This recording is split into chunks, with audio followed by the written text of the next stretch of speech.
ગુંદી ગામના ધોરણ 9માં અભ્યાસ કરતા વિદ્યાર્થીનો શંકાસ્પદ મૃતદેહ મળી આવતા ચકચાર મચી.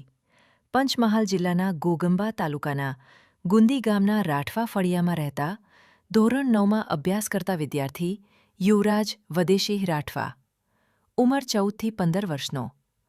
શંકાસ્પદ પરિસ્થિતિમાં મૃતદેહ મળી આવતા સમગ્ર વિસ્તારમાં ચકચાર મચી ગઈ છે.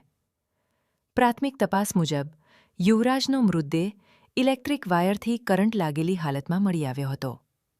વધુ તપાસ કરતાં એવું લાગી રહ્યું છે કે કોઈ અજાણ્યા વ્યક્તિ દ્વારા યુવરાજને ખેતરમાંથી નજીક આવેલા કોતરના પાણીવાળા ભાગમાં ફેંકી દેવામાં આવ્યો હોય તેવું લાગી રહ્યું છે. આ દુર્ઘટના તારીખ 9 જાન્યુઆરીના રોજ બની હોવાનું સામે આવ્યું છે.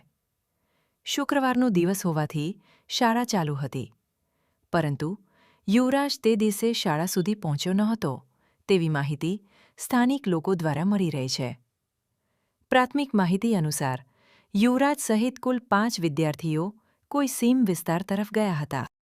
તે વિસ્તારમાં આજુબાજુના ખેતરોમાં ખેતી માટે ગેરકાયદેસર રીતે ઇલેક્ટ્રિક વાયર લગાવવામાં આવ્યા હતા. સંભવતઃ આ વિદ્યાર્થીઓ આગળ વધતા ખેતરમાં લગાવેલા ઇલેક્ટ્રિક વાયરનો સંપર્ક થતાં યુવરાજને કરંટ લાગ્યો હોય તેવું માનવામાં આવે છે. આ ઉપરાંત સ્થાનિક લોકોએ એવી પણ શંકા વ્યક્ત કરી છે કે કોઈ ખેતર માલિક દ્વારા પુરાવા નષ્ટ કરવાના ઈરાદે યુવરાજના મૃતદેહને કોતરના પાણીવાળા ભાગમાં ફેંકી દેવામાં આવ્યો હોઈ શકે છે.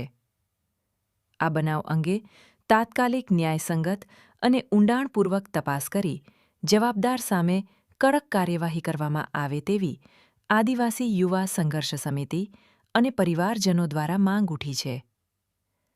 મનોમંથન કાર્યાલયથી જગદીશ રાઠવા.